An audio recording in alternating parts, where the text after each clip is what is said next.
down to the EU regional bracket when they played out a single elimination bracket style. We saw Vitality X going up against Fabi Germany.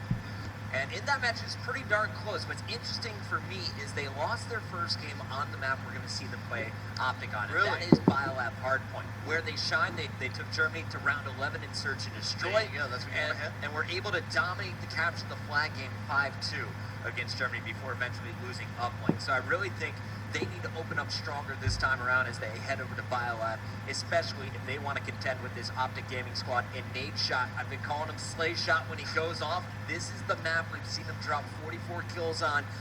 Really one of his best, I think. If he gets things rolling, you'll see just Crim6 take over that objective role, or the whole team will just jump in and let Nade continue to roam around with the AS-1.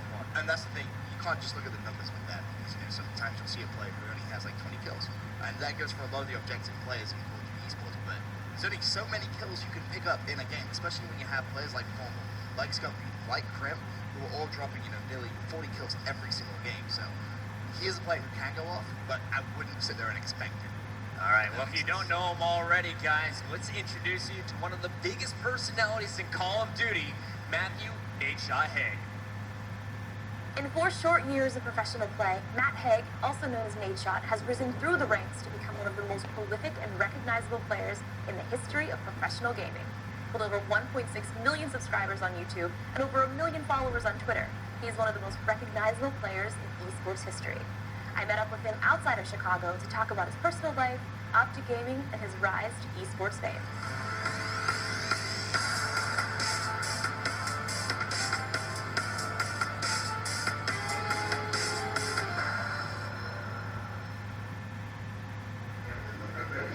So we're at McDonald's right now. What is the significance of this specific McDonald's to you?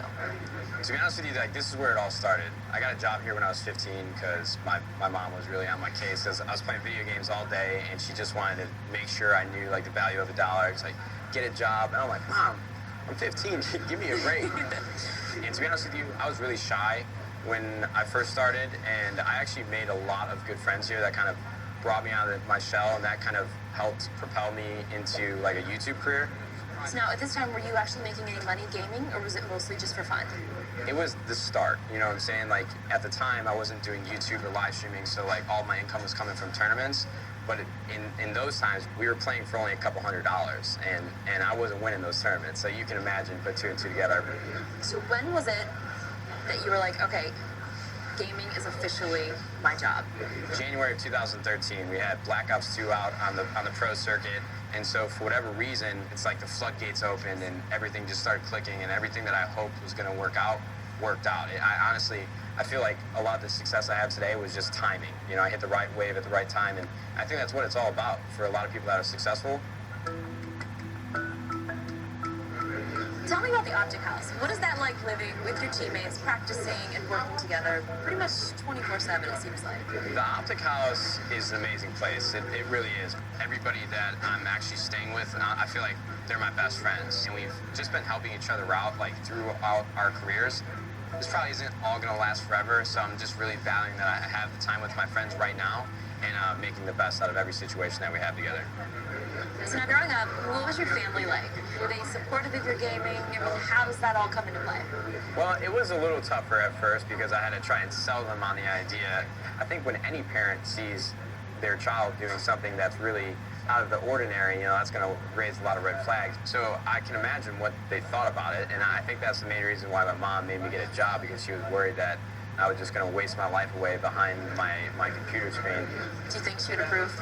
I think she would approve now, for sure. I think things have kind of taken off to a point where she wouldn't have a choice at this point. I mean, just the things that I've been able to do for my family and the things that I've been able to do for myself in my career, I think she would completely understand it from my standpoint now. I'm sure she'd be very proud. Oh, thank you very much. I hope she would too. I think she would be. Now I'm just going to cry. Oh, no, it's all good. It's part of life. I always try to tell my parents, this is going somewhere. I can see it. I'm going to make it happen. So, I definitely wish she was around to see where it's all gone. That's the only portion of it that kind of sucks. For me, nobody wants to deal with their mother passing away, but that was something that I looked back from a third person, understood.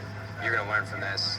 you're going to use that as motivation to just do better and just make her proud. And a lot of people have sent a lot of positivity my way since it's all happened. So I'm just glad that my story can help somebody else if they're going through a similar situation. And that's one thing that I will always take away from my career, that I've been able to help somebody in some way. That's honestly the most surreal feeling, and it's humbling for sure.